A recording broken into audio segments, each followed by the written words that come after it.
imagine your company gets bought by this like unhinged right-wing billionaire. He now has controls over like all the information levers for this massive social media platform that shape political consciousness for a massive swath of the planet.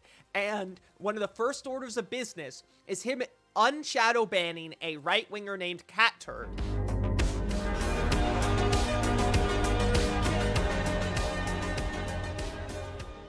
That for Twitch. Yeah, that's right. I was like, I'm so ADHD. I need to do homework, but I also need to edit and I also need to stream. Somebody said, have you considered doing none of these? And someone said, scrolling Twitter for several hours counts as streaming. And I'm like, that's true. That is.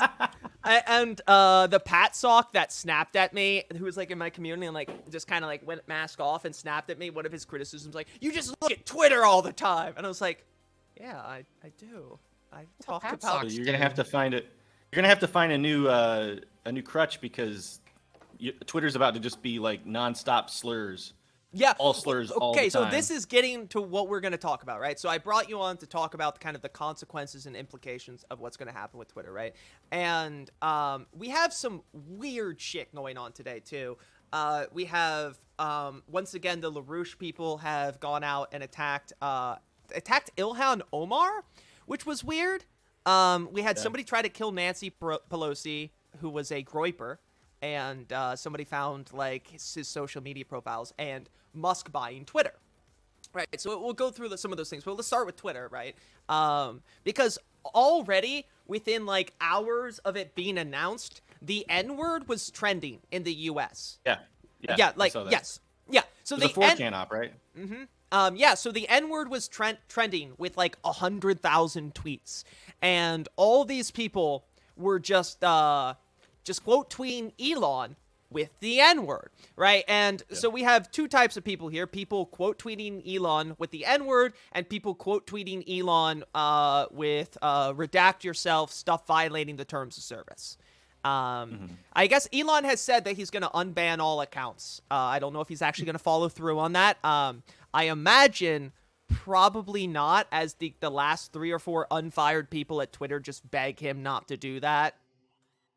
But I can't imagine, like, you know, most of those accounts, with the exception of @FamousHorse, which was one of the best accounts on the platform, were banned, you know, for pretty good reason. I think most of them, right? I think. You know how hard it is to get someone banned on Twitter? I mean, it's almost impossible. It's very difficult.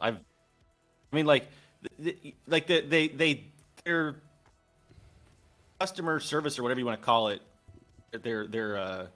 it's almost non-existent as it is. And like, yeah, I mean, you know, there have already been overt Nazis all over the platform saying overt Nazi things.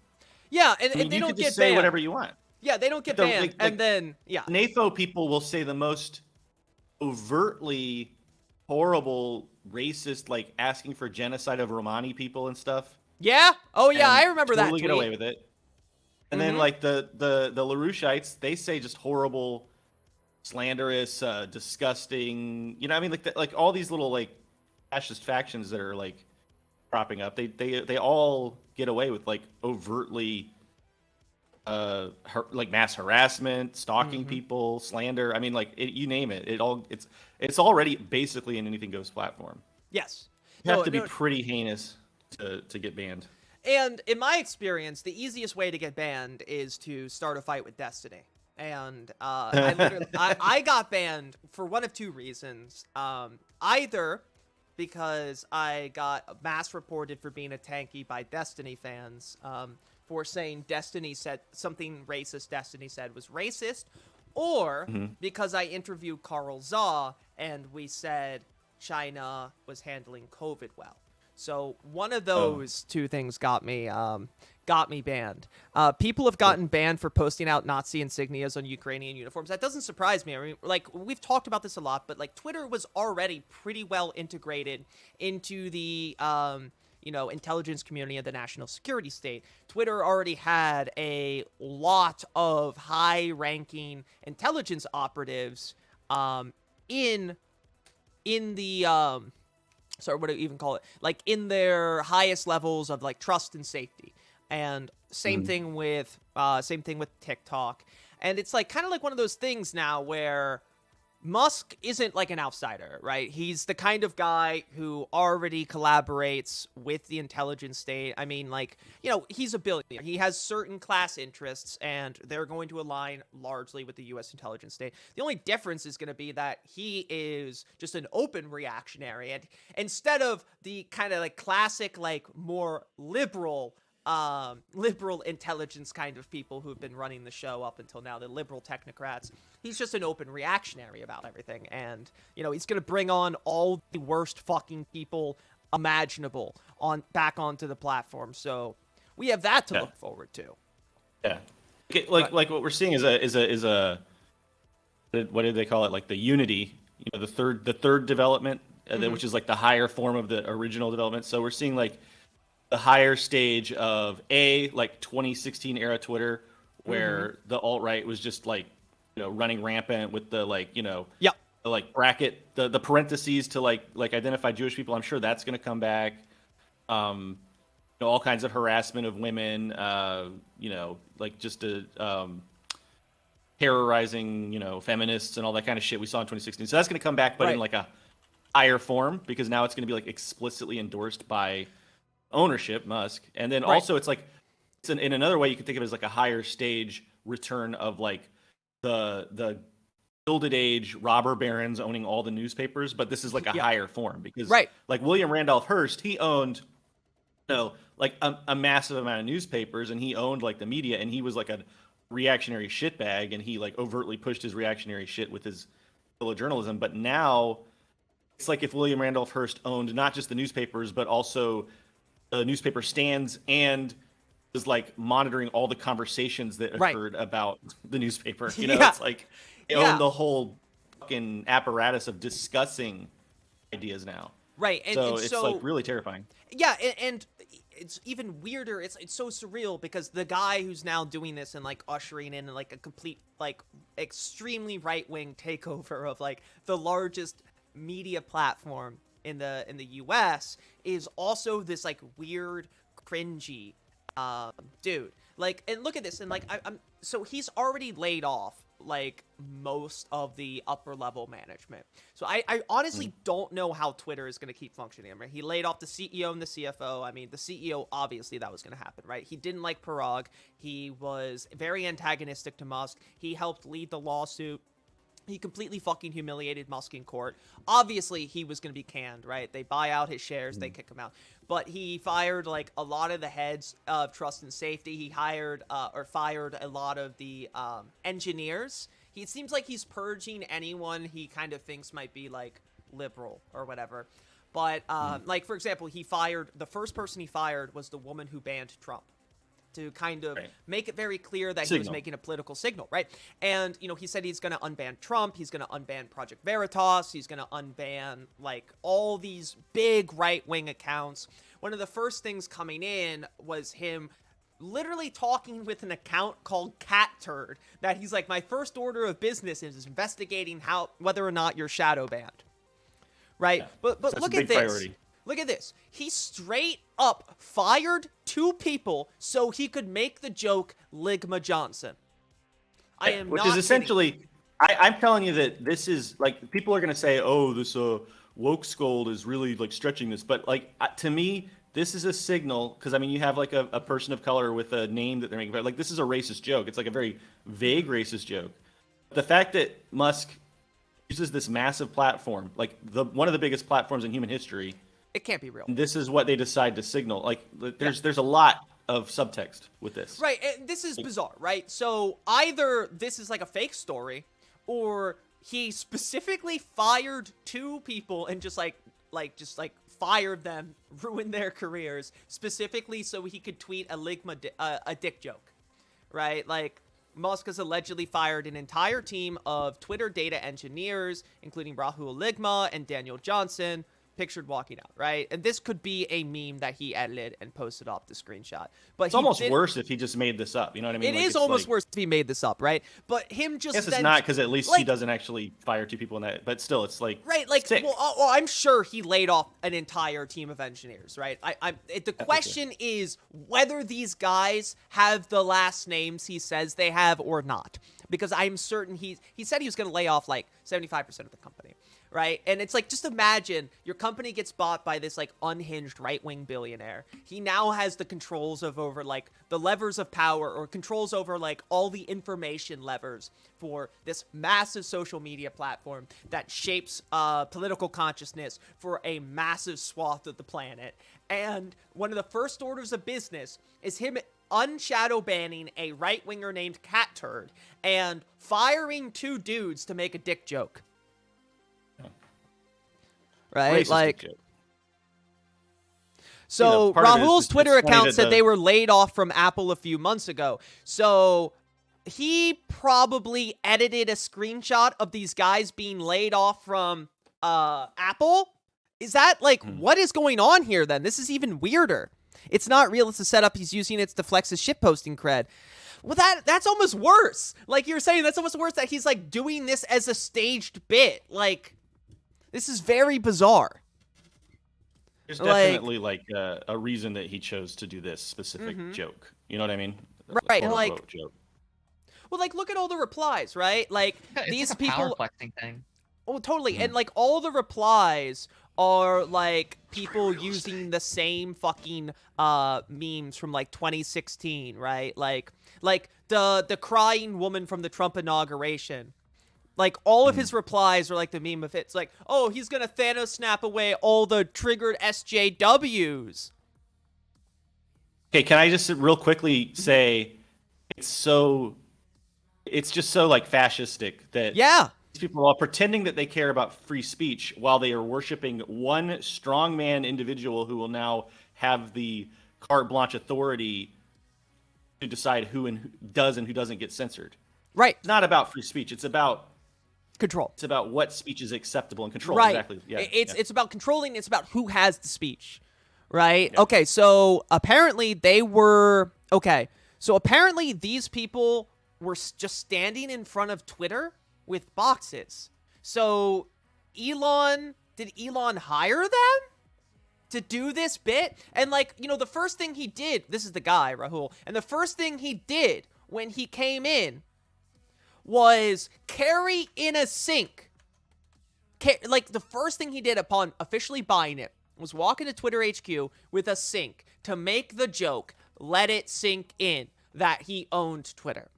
Like, it's bizarre. That it's just like this deeply cringy, weird billionaire is just kind of clowning on everyone with like Facebook mom humor. Well, I remember he had a clip of him that was going around the internet where he was at a Tesla board meeting and these engineers are begging him to just talk about how to improve the cars. And he's just like, what are you doing? And he's like, I'm just looking at memes. And he's like, well, how are you making memes? I'm just copying a meme from some popular page and just posting it as my own. Like that's what he does. Yeah, like he's not funny. Like, he just does the most like boomer tier humor, and everyone fucking eats it up. It's ridiculous. It's bizarre. And now we have, like, look at this. Comedy is now legal on Twitter, he posts. I am betting, you know what? I'm not going to show this on screen yet, but I'm betting if we go through these quote tweets, they're all the N-word. At least a good portion of them are. Okay, somebody posted, now doesn't mean I can post this. That's a threat against Elon. Okay, I haven't seen any slurs yet. Remember that technically Musk has reminded us that the current terms of service haven't changed yet. So, no, they haven't changed yet. It would be really, I really do hope everyone who cracks those jokes just gets like, who just posts the N-word all day today, just gets permabanned forever. That would be extremely funny.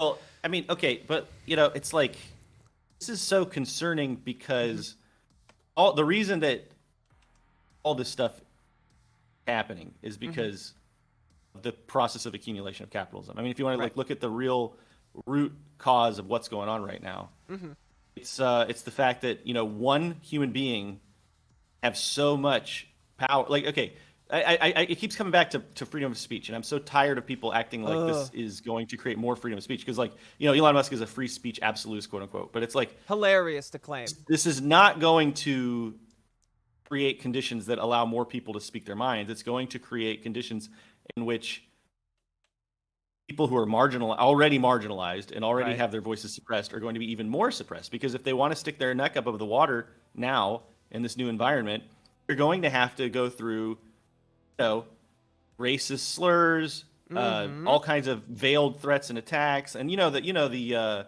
Nazis are very good at kind of obfuscating just enough so that they can get away with shit. Yes. Um, Usually. So to say that this is about increasing free speech is absolutely bogus. And the fact of the matter is, if you think about freedom in terms of negative freedom and positive freedom, right? Right. Yeah. Negative freedom means that, like, the state or corporations or whatever won't stop you from saying something. Positive freedom means that your freedoms are actually, like, synthesized so that you can actually practice the freedom that you supposedly have, right? So it's like, you technically, Famous Horse, you have the freedom to buy a mansion and a yacht. Yes, I do. I do. But I don't have the do ability. that. No one's going to stop you. You don't have the positive freedom to do it. Exactly. I have the negative freedom, and and it's always very much like libertarianism, right? When they talk about freedom and free speech absolutists and libertarians, when they talk about freedom, they mean negative freedom. They mean the freedom from having obligations to other people, the freedom from having obligations to government, the freedom from having obligations to their social networks or their communities, the freedom to do whatever they want, the freedom to be racist, the freedom to be an asshole and not face consequences, versus positive freedom, right? To quote a famous Soviet leader, what freedom is to be enjoyed by a man who has no bread, right? And I think that's the best way to kind of distill negative and positive freedoms in contrast. Right. And the fact of the matter is that we have a society, a global society, where freedom is a commodity. Elon Musk has this freedom because he bought it. He bought it with stolen labor value. He bought it with ill-gotten goods. And so another thing I want to remind people, if you're a communist or if you're an anarchist, or if you essentially oppose capitalism, in my opinion, and the perspective you must have in this stage of development, which we call capitalism, is the perspective of the working class, right? So when you look at a situation like this, which is, on the surface it seems complicated, right? It's like, Musk has, especially if you've been indoctrinated by, bourgeois civil society, you think like, okay, well, Musk has the freedom to buy this corporation, and he's talking about making universal absolute free speech and blah blah blah. And it's like, they're muddying the waters. We can cut through all the bullshit if we look at it from the perspective of the working class and ask ourselves, is this a positive thing or a negative thing in terms of liberating the working class? Right. In terms of, will this bring us closer towards socialism and communism, or will it bring us farther away? And absolutely, this is a step backwards. This has gone from, it's like a further development of monopolization. It's gone from a corporate hellhole shit site that was, basically a neoliberal. Right. It was a neoliberal site that played by certain types of rules, and they did not enforce those fairly. But it's better. It was better than what's coming now. Yes. Right. There's a single individual fascist. Right. And he's lifting the floodgates, right? And he's going to return so many banned accounts, right? Like, he's going to return so many banned accounts. He's just going to turn the site into just this absolute hellhole. And it's going to be really terrible for anyone who isn't a cis white fascist, right? The abuse, harassment is going back to 11, right? Like, which is free speech suppression. There are ways to suppress speech through, like, direct action, basically, which is what the Nazis do. Yeah. They suppress speech by mass harassing anybody who they see as an enemy or a threat, or even just somebody they don't like. Right. So there's 3 ways I see this going with Twitter, right? There's 3 ways I see this going. Sorry, I need to start over. My camera went out. But there's 3 ways I see this going with Twitter, right? First, way 1, Twitter under Musk decides to basically unban everyone, open the floodgates, lay off everyone, and he staffs all the engineers with fascists, right? And we already know that Twitter has terrible data security. They're running the ship incredibly loosely. Something like 70% or 50% of all employees have access to the core controls. And you're just going to have all sorts of just absolute chaos as people get doxxed by employees. And the site just spirals into the hole as it becomes more and more unusable. Musk refuses to listen to anyone. He refuses to ban anyone. And the site, except for leftists, and then the site just spirals and dies. Option 2, he does the exact same thing, but it gets so bad that he realizes he's going to lose his entire investment, and he shifts course to a slightly more reactionary formula of what Twitter had in the first place.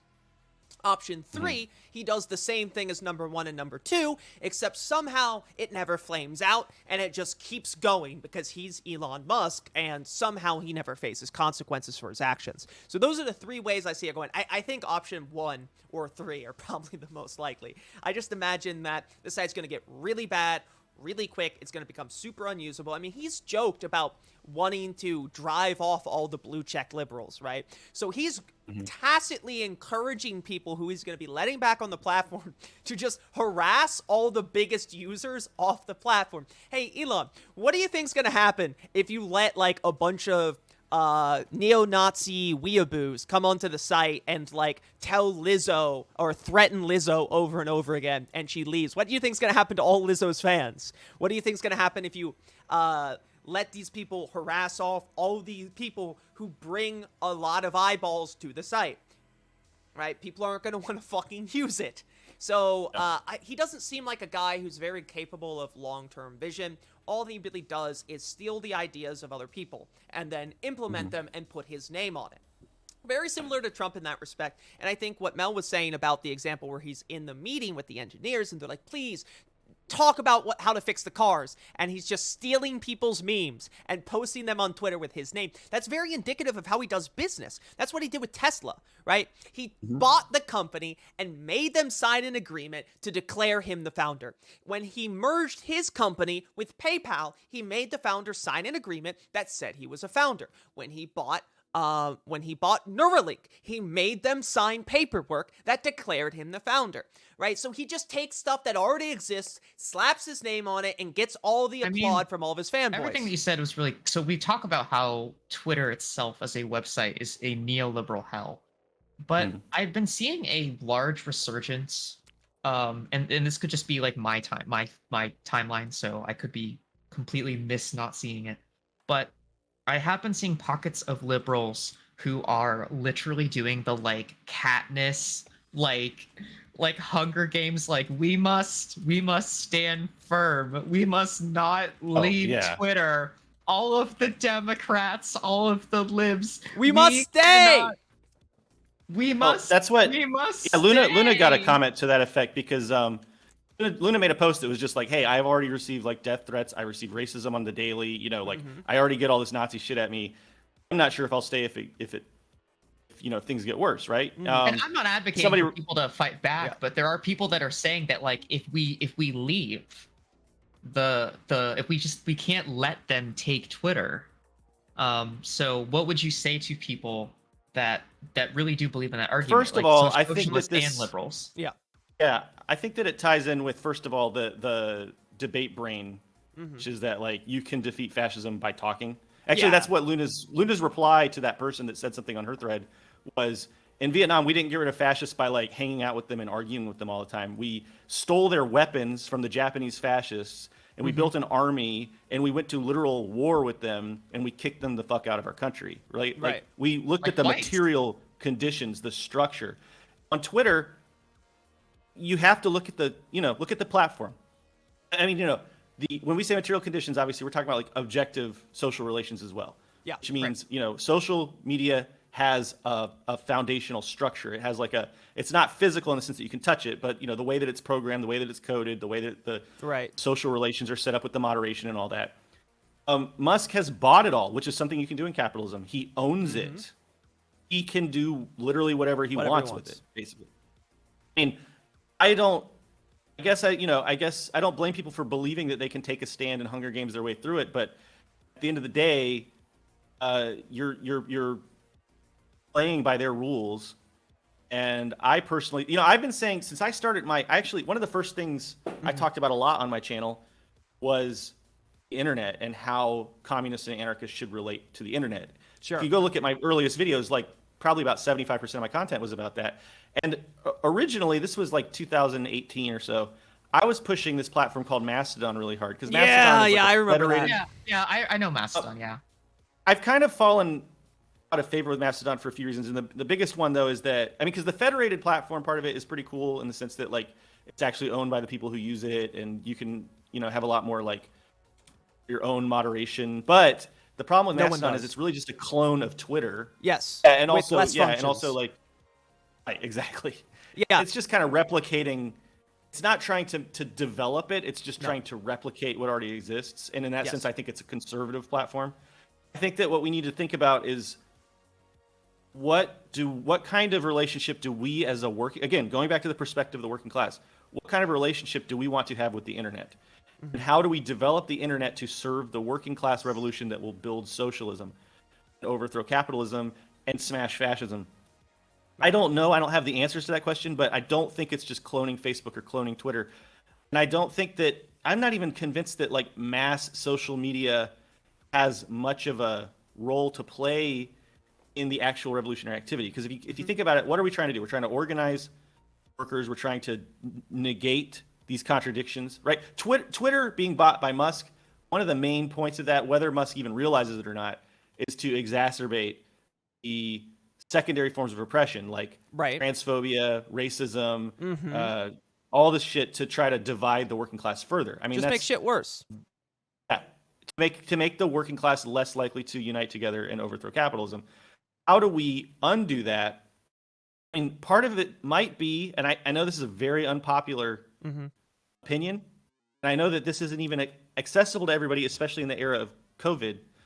So think kind of, give me the benefit of the doubt and a little creative when you listen to what I'm about to say. But part of it might be like logging off a little bit more and like, actually having human engagement with our fellow workers. I recommend everybody kind of like studies Gramsci's stuff on civil society and, society, the spectacle, and like learning about how spectacle is really driving alienation in our modern society. When I say log off, I don't really. I just want to say this last thing because I know what's coming. I'm not saying necessarily go outside and like talk to people physically because I know I have a lung condition. I'm scared of COVID. But just think in that frame, like how do you actually build human connections with other people online? It can be difficult. It can be very difficult to do. I think you're right. Like I think one of the core fundamental parts that I think a lot of people have forgotten is people really want to feel correct online. And the discourse machine has created this idea that if your takes aren't perfect, if your praxis trying to form bonds with human beings in the most genuine sense is not something bad. And I feel like a lot of people are scared of that because the discourse machine and how people interact with each other is so hostile. People are less willing to take people in any sort of good or bad faith. And I think when you completely alienate conversation from people's lives, it doesn't give people the opportunity to grow from maybe, look, I know people that have maybe not the best positions on some stuff, but that is mostly based on the material conditions. That is mostly based on their upbringing, the people around them, or the access to the amount of resources, media, books, or the things they just are aware of. And so, like, if you can be like, hey, I want to have this conversation with you because I think we mostly agree on like 99% of things. Do you want to go out to lunch and have a conversation? Like, if you can safely do that, obviously, or if you want to like Skype somebody. People just really love to pick each other's brains and talk. We're social creatures. And I think a lot of people are just scared of that or don't want to do that anymore because they see how vitriolic and like, I guess mean people can be. And Yeah, I mean, so people online are very hostile. I mean, people have become increasingly alienated, and I mean, some of the antidote to that is building actual social connections with people. Now, I think Right. you can do that online to a degree, but it's certainly a lot more Yeah, you difficult. can do it online. You can. I mean, look, we did it. Yeah, You and me, right. famous first. I I mean, like, mean, we're doing it. I mean, right, Yeah. and that's the point of it's Yeah, not my like we're best exactly. friends yet, but Yeah. I think that we're starting to have like a real human connection that goes beyond like Yeah. social shit. And and the other thing is like this also like the fact that people are so mean and where that comes from. I think and this is what's kind of frustrating because this conversation has been going on for like well over a century. I think it comes down to utopianism, exactly the kind of utopianism that Engels talked about. Because, if you read Socialism, Utopian, and Scientific, it's basically talking about bait bro socialists. I mean, he doesn't really frame it that way, and obviously it wasn't happening online. But what the people like Robert Owen, the utopians, were trying to do was set up a plan, like a business plan for building a utopian society ahead of time in their minds and their consciousness. And they're like, okay, well, we're going to write down cash flows and we're going to design floor plans of the buildings that the commune is going to have, and we're going to know exactly what industries are going to be, and they're like planning this utopian society before a single brick is ever laid and before a single person ever joins the conference. And that's exactly what kind of has become the primary mode of activity with Western leftists now. Instead of actually going out and trying to practice in the real world and test our ideas against practice and understand the laws of development and the laws of relationship, drive reality forward, right? And understanding that dialectical relationship between conscious activity and the material world, we're all sitting around having these fucking debates where we all think about, oh, what would be better in a post-revolutionary society? Right.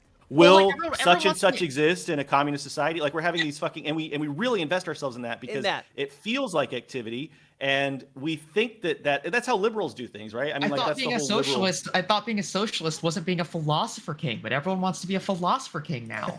Have you considered though that it's easier, instead of organizing, to argue whether or not sexual mutual aid will happen after the revolution? Shut the fuck up.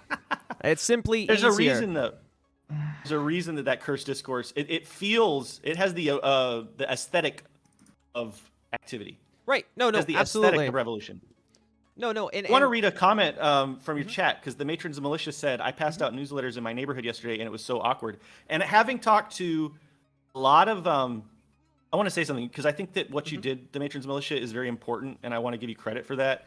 I know it's awkward and frustrating because I used to do like political communications for like bourgeois candidates in like local elections, but like that shit actually does have an impact, and it doesn't feel like it. But when you go canvassing, or when people put up like yard signs, and when people put up like, or even like the robocallers and shit like that, you think that it's all bullshit, but it actually has a lot of impact.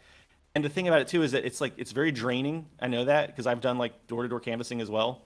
Yeah, it can be. I did. It's really canvassing important for years. It's fun to go on the internet and argue with people for a lot of folks. You can have the aesthetics and the fun of like arguing with people online and feel like you're like contributing to the revolution. And it's like an illusion though. You're really just building a utopia in your mind. You're not actually building anything in reality. And that's the big fucking problem with social media and the internet. I mean, it's shadow boxing essentially. You're kind of just within this frame that is very limited in its impact, and you're basically having the same arguments over and over with a handful of the same people, right? And and 60% of those people are trolls or bad actors, right? Like, there's infamously one person whose whole thing was like every 4 weeks they would start discourse over necrophilia, and every single time, I swear to God, 60% of these people who consider themselves serious leftists online would take the fucking bait and spend hours yelling about that, right? But, I mean, we do need some sort of platform, I think, for social organization, and I think Twitter has been useful to help people meet each other and to propagandize, but we have to consider how useful it actually is, and if we want to continue, on one hand, not ceding the territory to the enemy, but on the other, if it's really worth the suffering and the risk that it's going to impose on a lot of people in our communities if they stay online, right? Like, is it worth staying there to be constantly harassed, dead named, misgendered by fascists? Is it worth being threatened all the time? Is it worth that? Is it worth that to try to get through the noise? We have to think about ourselves as a guerrilla movement right now. We're not near. We're barely, and especially if you talk about like we. When I say we, what do I mean? I don't mean the debate bros, and I don't mean No, the obviously Patsocks not. and the LaRouches. None I'm of those talking are about communists. Right. I'm talking about actual principled communists. Like we are a very small, and we are fighting basically like we're at the secret society guerrilla warfare phase. We're not ready for like open warfare. And if I know that like military metaphors are kind of like hackneyed and boring sometimes, but like I just know if you read Vong Wen Zap's People's War, People's Army, he talks about how there's three kinds of warfare. There's like guerrilla warfare, and then there's war of maneuver, and then there's I don't remember what he calls it, but like the open confrontation war, like the mass movement war. And we're not at mass movement war for sure, where we're like equipped, or we don't have the numbers to like go toe to toe with the Nazis in like a massive flame war. Mm-hmm. Okay, like if we were like 50-50 with them, I could see that maybe being viable. Like, oh yeah, okay, we'll go and we'll just fucking have like online Antifa and just like go toe to toe with them on the internet. And maybe some people are really good at that and should do that. I don't know. Mm-hmm. Maybe that's like a specialist thing. Well, and that is most of things that people need to be doing. But yeah, one of the funniest, something that I EJ, think about. EJ, finish your thought, please. Sorry. Oh, well, I was just gonna real quick. I was just gonna say like. We're in like the guerrilla warfare era or like stage of this, and we have to think about how we can maximize our efforts. Right. Like if we have, let's just say, we have a certain number of comrades out there. They all have a limited amount of time because they have to work full-time jobs. Right. What's the best thing for them to do with their time? Is it really going out and fucking bickering with Nazis on Twitter? Or are there better things they can be doing? Even online, are there better things they can be doing online? Yeah, and to reply to one of the comments from chat, right? And so the psychic war is something the left needs to be engaged in, right? We need to be counter-messaging. We need to be spreading and propagandizing and radicalizing, but that's not something that everyone needs to be engaged in. That's not a productive use of time for most people. And to the question you're asking about, well, the right has this very well-established radicalization pipeline that turns people into fascists pretty reliably. Are we just going to surrender that to the left? Well, BreadTube has tried to do that, and perhaps it's the wrong people for the job, since most of those people are liberals or sock dems, and a whole lot of those people end up turning into fascists themselves, aka Faraday speaks. I mean, I guess he just went back.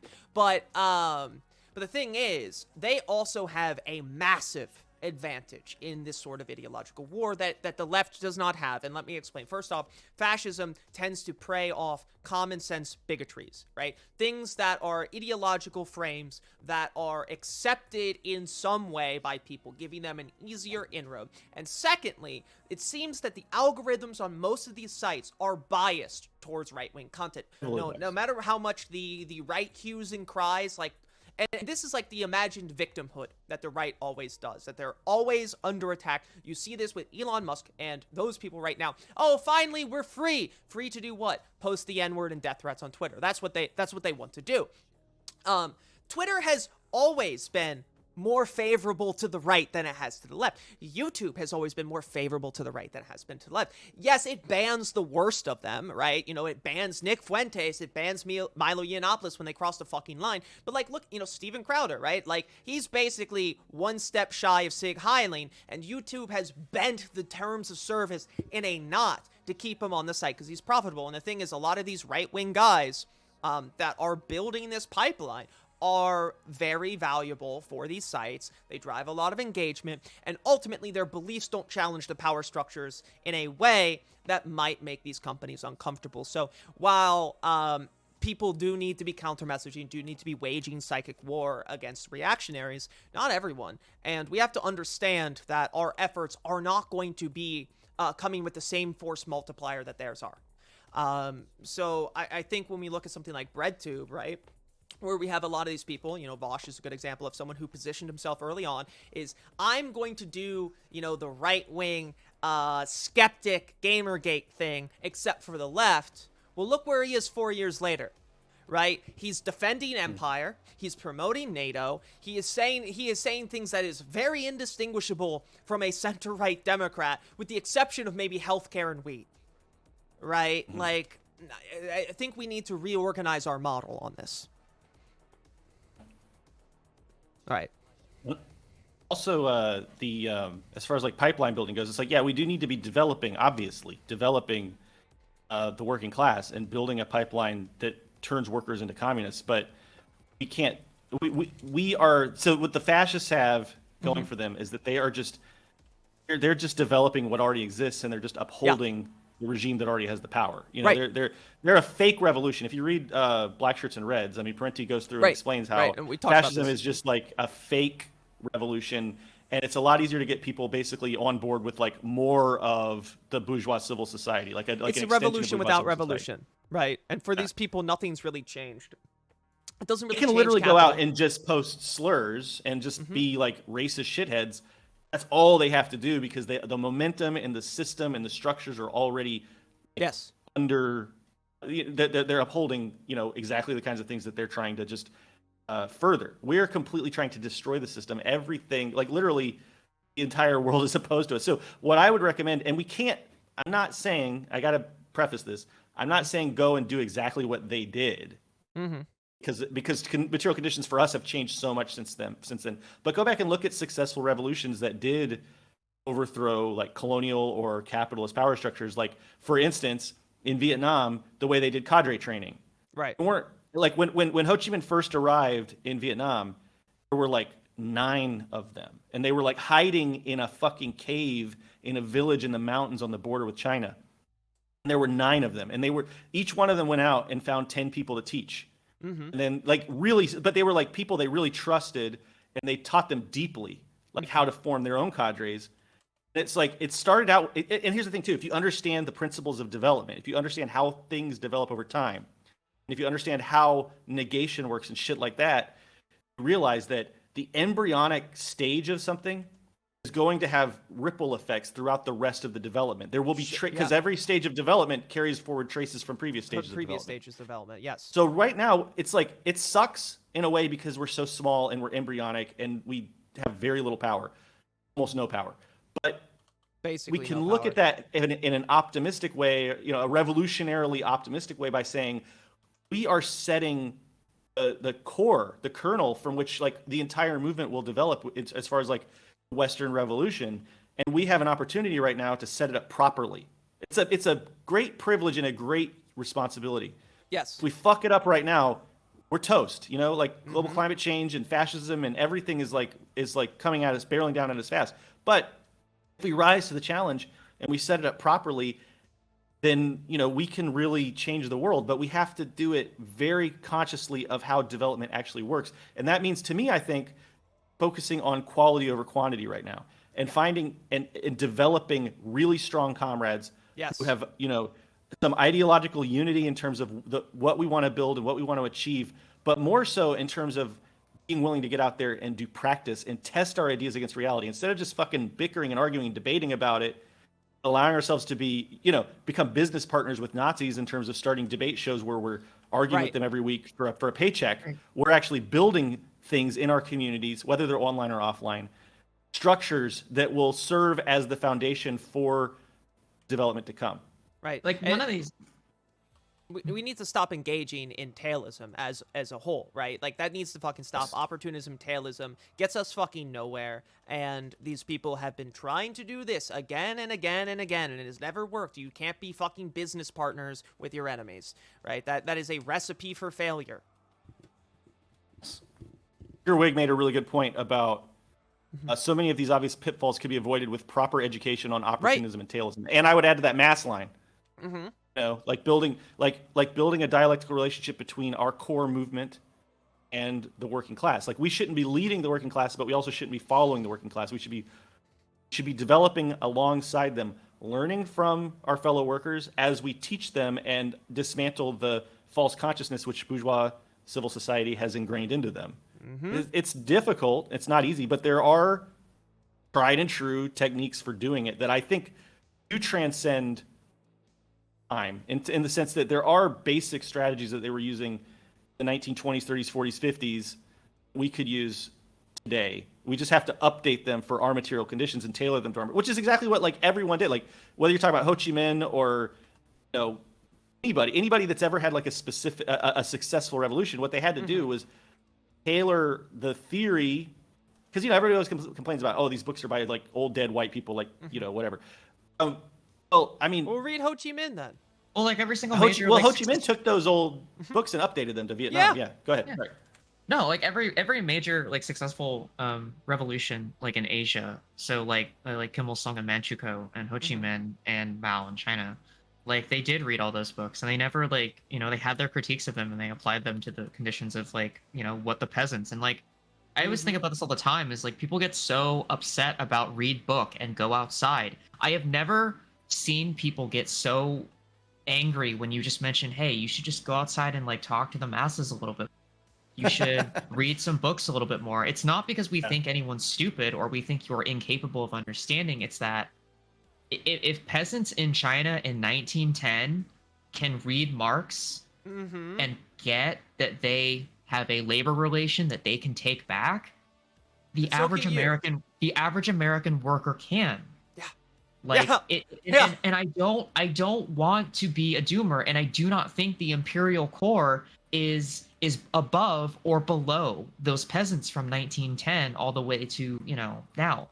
But I do not want to go and say, well, China and Vietnam are magically successful, so thus we have to follow their example to the T. No, we have to look at who lives here. Yeah. Like we have to talk to indigenous people. We have to talk to the descendants of slaves in the New African movement. These are people that have been through the ringer of the oppression here. They understand that oppression.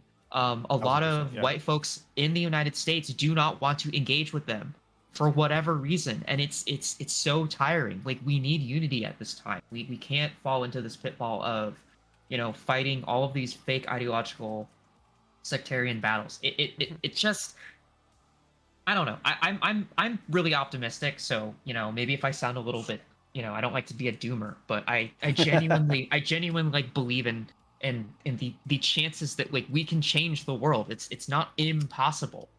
No, it's not. And anyone who tells you it's impossible is fucking lying to you, and they want you to give up, right? And I think I want to try to bring this back to the start of the conversation, but I think you're absolutely right. I mean, I don't have anything to add on that. You already said anything I could say there, pretty much. I mean, to try to get back to Twitter.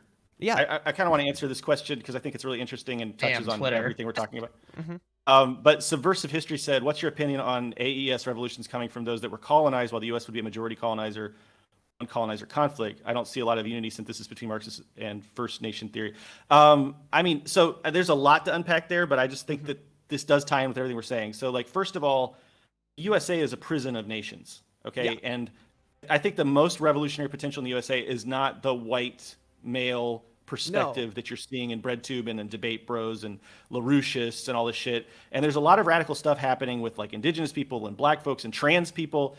And that's stuff that I'm trying to watch and learn from, and I would say like, look to those imprisoned, for lack of a better term, nations within the USA. But then I also think that it's really interesting to study Samir Amin, who was, who kind of basically, okay, so like one really valid critique of Marx and Engels is that they were very Eurocentric, especially in their development of historical materialism, which is dialectical materialism applied to history. And so Samir Amin has kind of updated historical materialism to look at non-Western paradigms. And one of the observations he made is that great advances towards like the next stage of development tend to happen on the periphery. So like if you look, Rome was kind of on the periphery of like tribute society when they created their big slave society.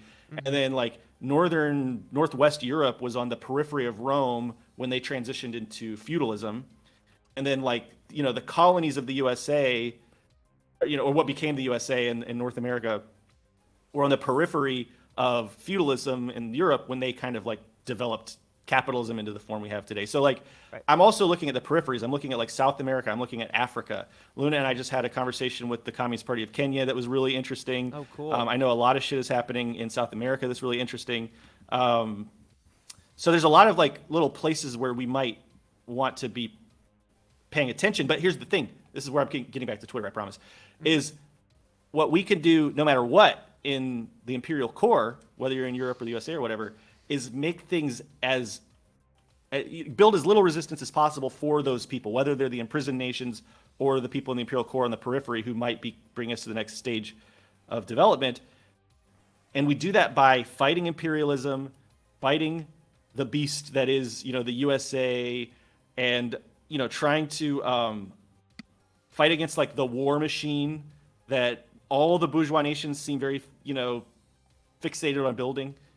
Like having a real peace movement that's not just like pro-Russia or pro-USA, but actually like a peace movement. Like, no, we don't want any more bourgeois wars. We are revolutionary defeatists. Yes. Like that kind of shit is how we could support our comrades in the global South and in the imprisoned nations of the USA. And that's where social media might be very useful, is like trying to spread propaganda and agitation to try to undermine. And that's where I think if there's one thing Twitter's been good about, it's been offering counterpunches to state narratives that never traditionally had counterpunches. Right. And that is one of the biggest strengths of it. That gets 20 or 30,000 views talking about how the CIA is lying about something. That's not really very precedented. It's so emblematically important. So stuff like that might be useful. And I'm just kind of speculating. The only way to find out what's really going to work or not is through practice. Right. So no, absolutely. We have to do it. And I think we're gonna have to see how this develops. Yeah, I think at this point though, kind of best case scenario is that Twitter crashes and burns, and something else emerges that serves a similar function.